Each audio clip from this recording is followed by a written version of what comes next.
요즘 뉴스 보면 이런 말 많이 들리죠. 한국인의 평균 순자산 4억 5천만 원. 언뜻 들으면 다들 부자처럼 느껴집니다.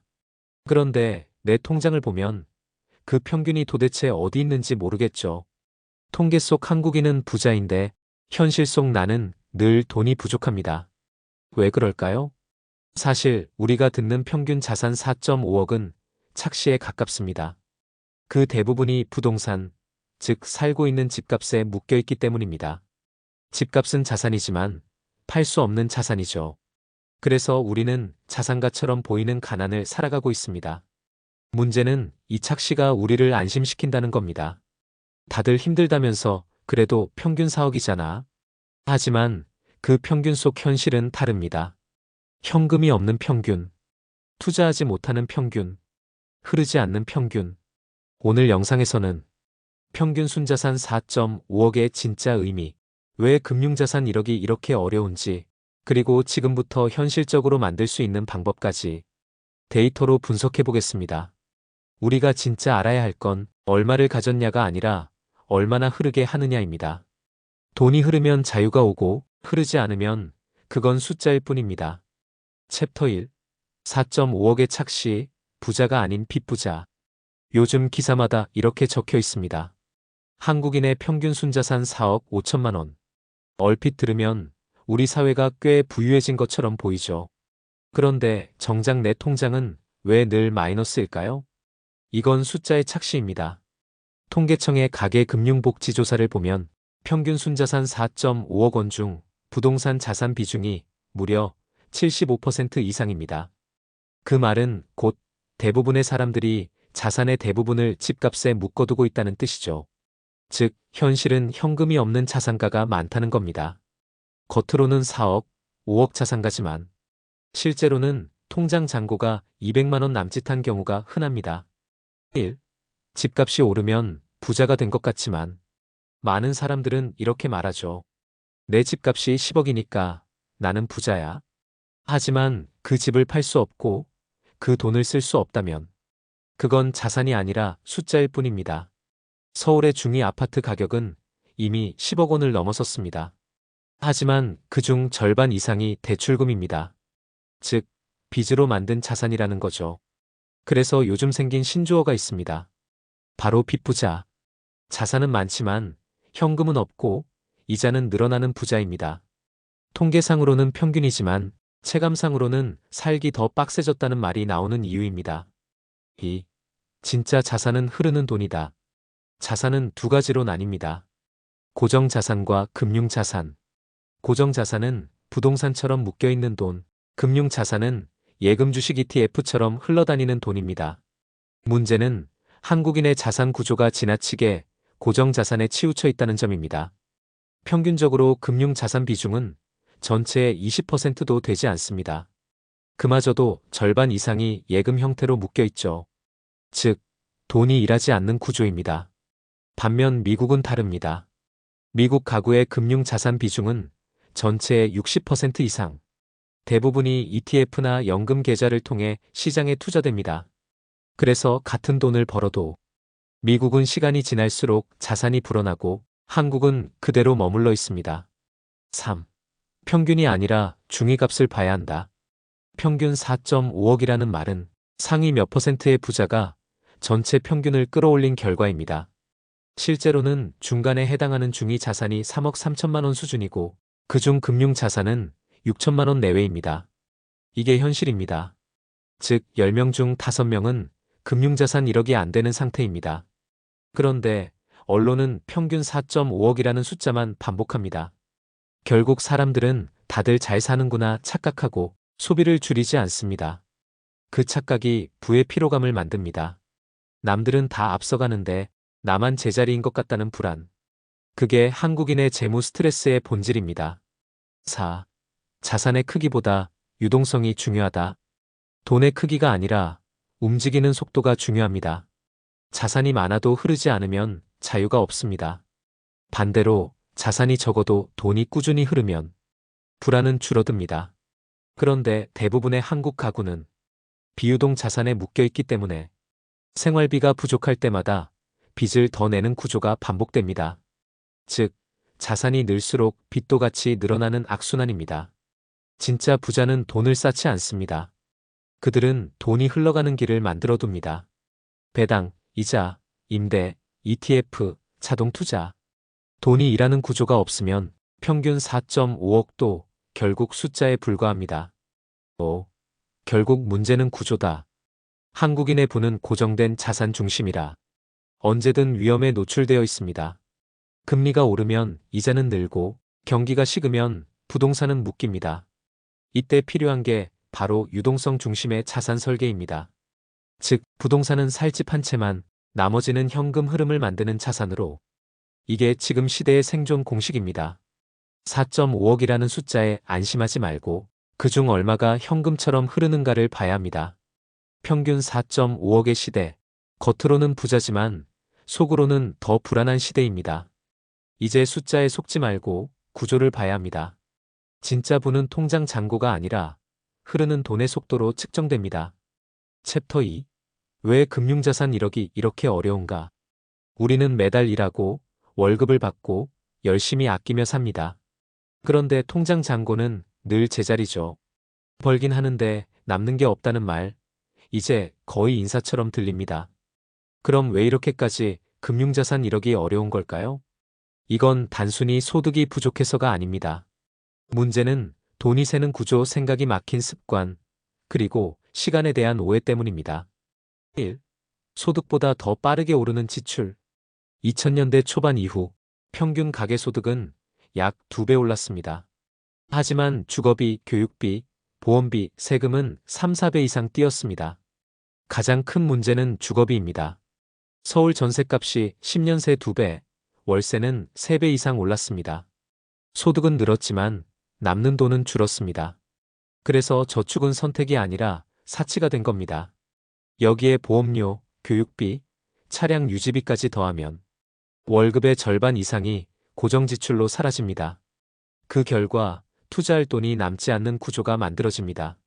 즉, 투자를 못하는 게 아니라 구조적으로 불가능한 상태인 거죠. 2. 부동산 중심의 자산 구조. 한국인은 부동산을 사랑합니다. 그 이유는 단순합니다. 과거엔 집만 사도 부자가 됐기 때문이죠.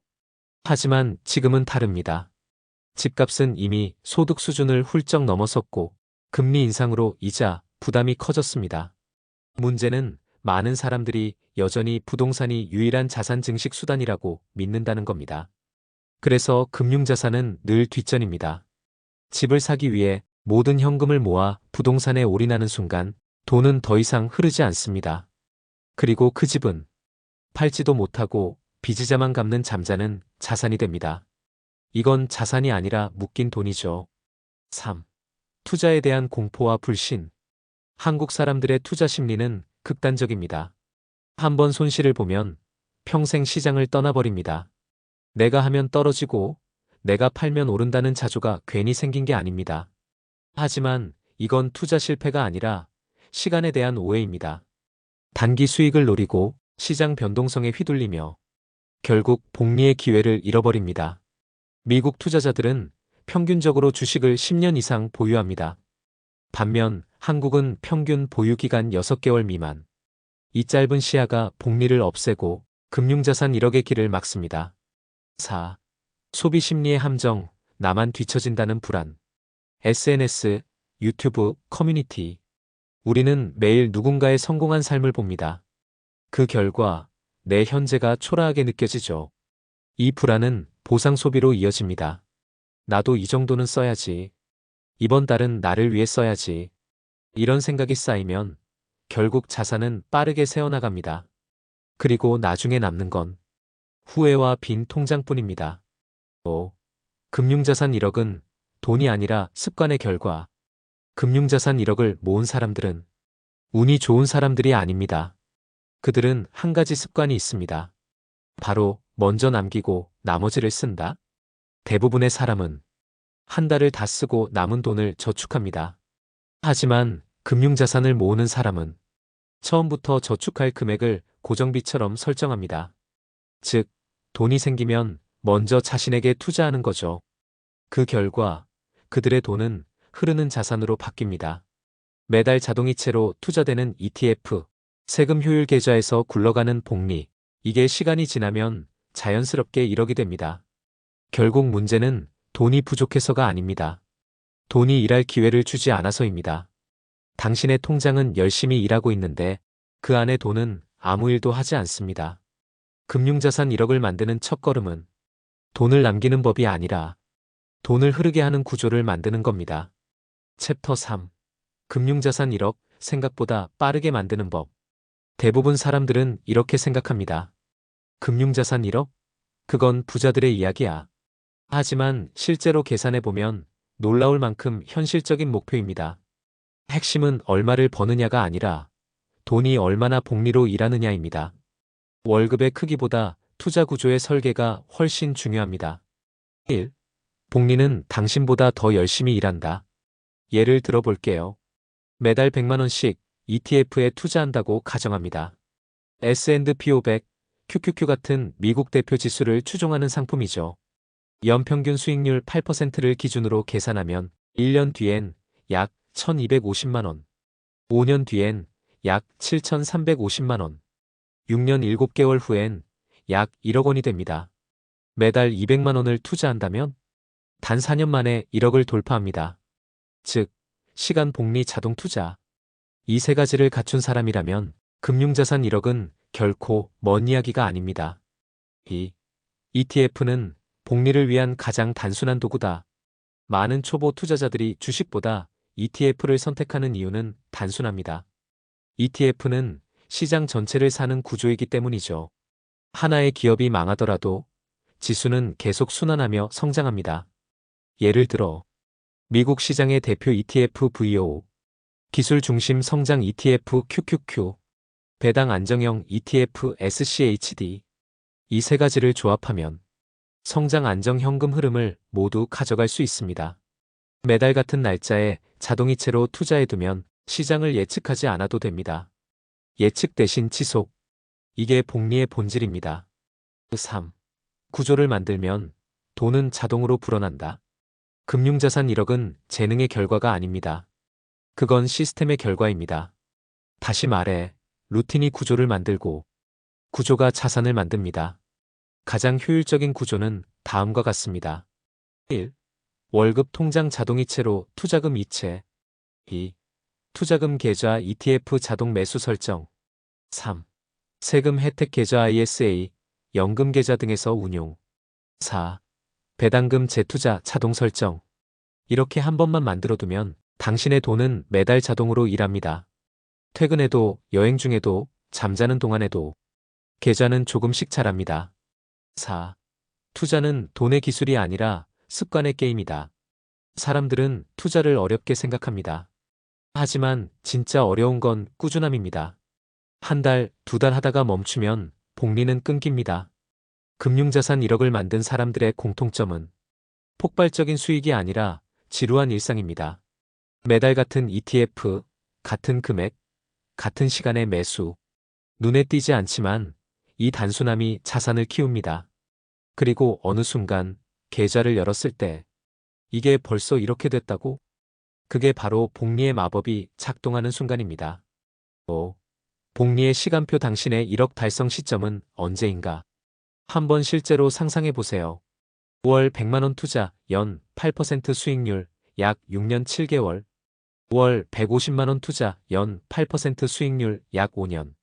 5월 200만원 투자, 연 8% 수익률, 약 4년. 단, 전제는 꾸준함입니다.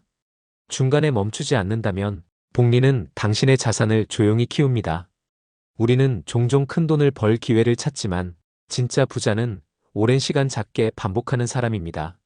금융자산 1억, 그건 노력의 결과가 아니라 시스템의 결과입니다. 돈이 일하게 만들고 시간이 그 돈을 불리게 하면 당신의 계좌는 언젠가 복리의 선을 넘습니다. 그때부터 당신은 돈을 버는 사람이 아니라 돈이 일하는 사람이 됩니다. 돈이 흐르는 사람은 결국 자유로워진다. 지금까지 우리는 이야기했습니다. 평균 순자산 4억 5천만 원 시대. 하지만 금융자산 1억이 왜 이렇게 어려운가? 그리고 그 1억을 어떻게 현실적으로 만들 수 있는가? 여러분, 돈이 없어서 힘든 게 아닙니다. 돈이 흐르지 않아서 힘든 겁니다. 집값, 대출, 물가, 금리. 이 모든 숫자 속에서 우리가 진짜 지켜야 할 건 흐르는 돈의 구조입니다. 한 번쯤 이런 생각 해보셨을 겁니다. 언젠가 여유가 생기면 투자해야지. 하지만 여유는 기다린다고 오지 않습니다. 지금 남은 10만 원이 1억의 씨앗이 됩니다. 오늘 이 영상을 본 순간이 바로 당신이 경제적 자유의 첫 발을 내딛는 시점입니다. 복리는 오늘 시작한 사람 편에 서 있습니다. 그리고 오늘 시작한 사람이 5년 뒤 그 사람이 됩니다. 저는 파이어를 공부하는 남자, 미주 파이어였습니다. 오늘 영상이 도움이 되셨다면 구독과 좋아요, 그리고 알림 설정 꼭 부탁드립니다. 여러분의 한 번의 클릭이 제가 다음 콘텐츠를 만들 수 있는 가장 큰 원동력입니다.